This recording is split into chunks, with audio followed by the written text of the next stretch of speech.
தேவி நீயும் இல்லாமல் ஆவி இங்கு வாழாது. உண்மைதானா?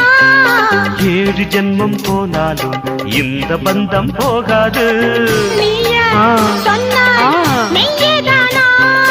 உன்னை என்று வேறு பெண்ணை உள்ளம் தேடாது.